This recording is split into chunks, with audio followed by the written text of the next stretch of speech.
Bonjour. Ce week-end aura lieu la prochaine édition de la Japan Touch, une célèbre convention située à Lyon-Saint-Priest. Et comme pour les précédentes fois, ce sera avec immense joie de vous retrouver. Mais ça risque d'être un petit peu complexe de me retrouver, sachant que j'irai en tant que visiteur. Ça me dérange pas de ne pas être invité à cette convention, sachant que c'est juste à côté de chez moi. Entre Lyon, Saint-Priest et Bourgoin, il n'y a même pas une demi-heure d'autoroute. Il va falloir me retrouver, sachant que je risque de me balader à droite à gauche, mais vous aurez de fortes chances de me retrouver dans le coin jeux vidéo. Et je serai présent le samedi et le dimanche toute la journée. Je vais bien profiter de cette convention, sachant que ce sera ma première pour l'année 2022. Je crois que, ouais, j'ai pas fait de convention cette année. La dernière, c'était la Japan Touch du mois de novembre de 2021. C'est fou comme le temps passe vite. Ah bah j'ai hâte de ce week-end.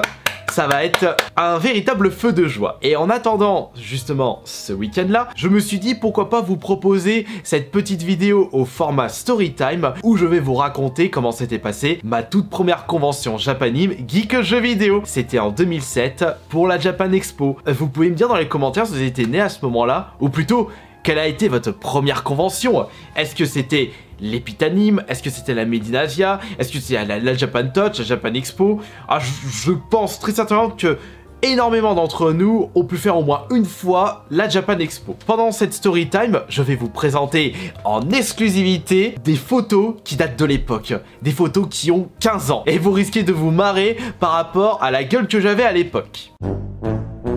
Pour commencer, comment je me suis retrouvé à faire la Japan Expo, sachant qu'à ce moment-là, j'habitais toujours dans mon coin paumé, c'est-à-dire en Isère. C'était un rapport avec une rencontre avec les membres de la VGR Team, le site de jeux vidéo Video Games Record, dont j'étais membre assez assidu. J'arrêtais pas de maximiser les records de jeux vidéo, et on s'était fait une rencontre dans l'appartement du Big Boss. Barty, si tu vois cette vidéo, grosse dédicace à toi. Grâce à toi, on avait pu faire la Japan Expo en 2007 et également les Japan Expo suivants. Et j'avais quel âge en 2007? J'avais 21 ans. Je n'avais pas encore créé la chaîne YouTube à ce moment-là, puisque je l'avais créée en janvier 2008. Il n'y a malheureusement aucune vidéo que je puisse vous montrer parce que je n'en avais pas fait à l'époque. Il y a pas mal de photos assez croustillantes, à commencer par celle-ci. On aurait cru que j'avais pris mon tapis et que j'en avais fait un énorme pétard. En réalité, pourquoi j'avais une tête à coucher dehors? C'est parce que je n'avais pas du tout dormi, tellement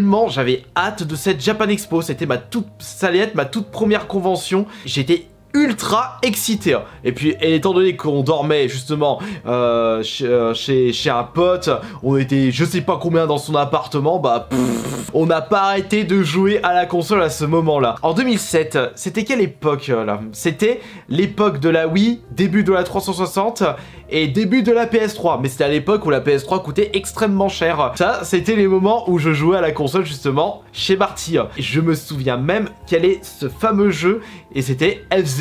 Bon, faut toujours que je joue à mon jeu préféré. C'était à la période où je jouais à fond à F0 GX, puisque c'était mon cadeau de Noël 2003 et je faisais à fond les records de jeux vidéo, et à cette époque-là, j'avais même atteint le top 10 des meilleurs joueurs français. Bon, aujourd'hui, j'ai peut-être baissé un peu dans le top, mais j'ai gardé des traces. On va en revenir après par rapport aux jeux vidéo, parce que avant tout, si j'allais à la Japan Expo, c'était pour profiter des jeux vidéo présents sur place. Mais je ne savais pas trop à quoi m'attendre parce que j'étais encore vierge des conventions.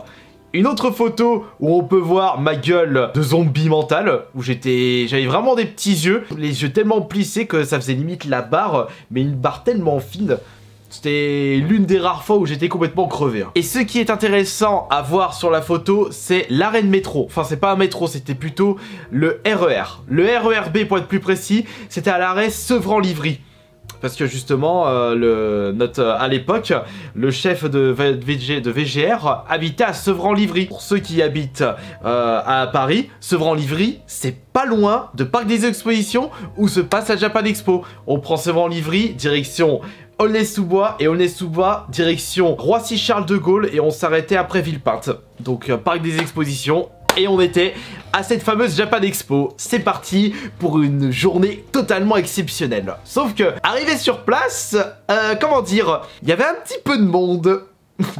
Bon, j'imagine même pas la catastrophe que ça allait être si ils avaient carrément la même organisation pour aujourd'hui. Parce que là, il y avait 2-3 entrées et il y avait même pas de barrière pour délimiter, pour faire un sens de passage. Là, c'était limite en mode wall again for you. C'est les premiers arrivés, premiers servis. Mais c'était carrément une marée de joueurs. Et parmi toutes ces personnes, à tous les coups, il y avait des geeks qui faisaient leur première Japan Expo comme moi. Oh, c'était vraiment exceptionnel à ce moment-là. Comment c'était à l'intérieur de cette Japan Expo? On avait des stands habituels de conventions japanime, comme par exemple des stands où on pouvait jouer à des jeux mis sur borne arcade. Et moi, ça m'a jamais dérangé de faire de temps en temps une petite partie. J'ai même ce réflexe, quand je vais dans les conventions, de faire une petite partie de borne arcade. Après, j'essaye toujours de jouer à des jeux qui m'intéressent le plus, un petit jeu de combat, un petit Street Fighter, peut-être un Magic Shooter si la place est libre, et pourquoi pas un Tetris-like. Mais vous savez, en 2007, il y avait eu l'âge d'or d'un célèbre jeu de musique, dont le 3 allait sortir cette année. C'est bien entendu le Guitar Hero. Je me souviens qu'à chaque fois que j'allais dans les conventions, je faisais toujours une partie de Guitar Hero parce qu'il était toujours disponible dans un coin indé ou carrément dans un coin d'éditeur officiel qui faisait la promotion du nouvel opus. Dans ce cas de figure, c'était les guitares de Guitar Hero 1, Guitar Hero 2 sortis sur PS2. Je me souviens que je connaissais les musiques que je faisais à ce moment-là. Je n'avais jamais fait le premier Guitar Hero à cette époque, donc je jouais au Guitar Hero 2. Qu'est-ce que j'étais maigre à ce moment-là! J'ai comme l'impression que mes coudes étaient plus épais que mes biceps. Maintenant, ça a bien changé, j'ai bien pris du muscle et ça va continuer grâce à les muscles. Quand j'avais 21 ans, il y a 15 ans, je ressemblais à rien du tout. Je me rends compte que je pars sur mes 36 ans là. Et on peut voir aussi que les gens étaient émerveillés lorsqu'on jouait à Guitar Hero parce que c'est quand même quelque chose d'incroyable, c'était de la nouveauté, c'était de la fraîcheur. Même aujourd'hui, si je vois un stand de Guitar Hero dans les conventions, ne vous inquiétez pas que je vais y rester 3 plombes pour me remémorer des souvenirs. Et c'est là que je possède mon costume de Minotaur. Alors là, vous me retrouvez plus. Même si à l'entrée il y avait énormément de monde, bah à l'intérieur c'était respirable. On pouvait se balader tranquillement dans les allées et comme on peut le voir sur cette photo, bah ça reste quand même assez vide et il n'y avait pas besoin d'attendre longtemps pour pouvoir profiter des consoles mises à disposition pour le public. Alors que ma dernière Japan Expo en date c'était 2016, donc ça date d'il y a 6 ans. C'était un enfer. Je sais même pas comment j'ai pu tenir toute la journée tellement il y avait du monde et tellement il y avait des stands de vente de produits de chez AliExpress. Faut pas croire, mais il y a toujours eu des coins, des boutiques.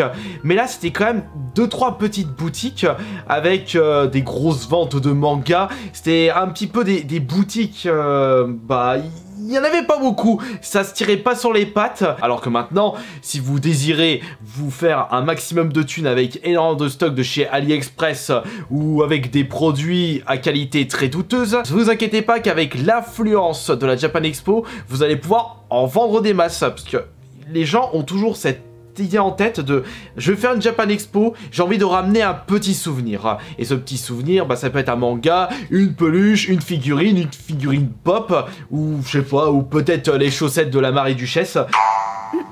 Comme toute convention qui se respecte, on peut dénicher de superbes cosplays. En 2007, il n'y en avait pas beaucoup, il n'y avait pas de grosses compétitions, mais j'ai pu quand même prendre en photo un seul cosplay. Et je l'avais pas pris en photo pour rien parce qu'il représente l'un des méchants emblématiques d'une de mes séries préférées de jeux vidéo. Vous l'avez reconnu, en effet, c'est Tête de Pyramide, donc le méchant emblématique de Silent Hill.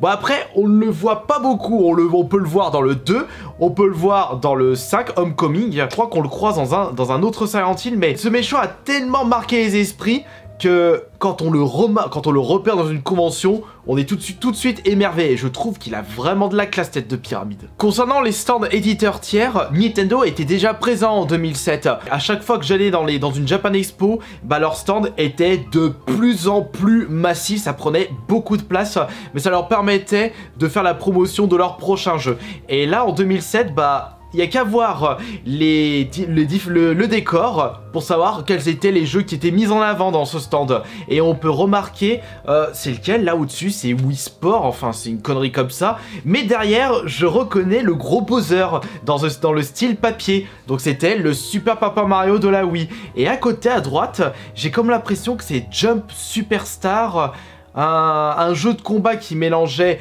beaucoup de héros issus de manga.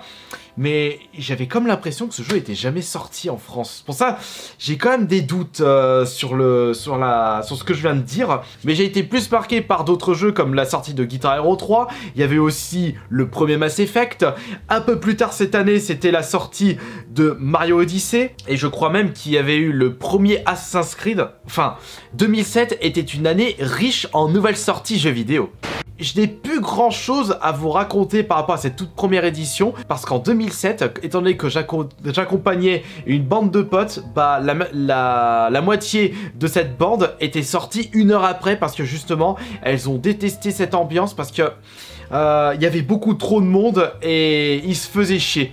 Après, c'est justement ces personnes-là n'ont plus mis les pieds dans les conventions parce que c'était également leur première convention, elles n'ont pas du tout aimé cette ambiance-là. Mais je me rappellerai tout le temps des super souvenirs partagés avec mes potes où justement le soir, on n'hésitait pas à jouer à la console à 4 sur une petite télé et je reconnais tout de suite le jeu qui est affiché à l'écran, c'est TANSplitter. Par contre, impossible de vous dire si c'était le TANSplitter 2 ou le TANSplitter Future Perfect, mais ce qui est sûr, c'est qu'on joue avec des manettes GameCube, donc ce n'était pas le 1 qui était sorti uniquement sur la PS2.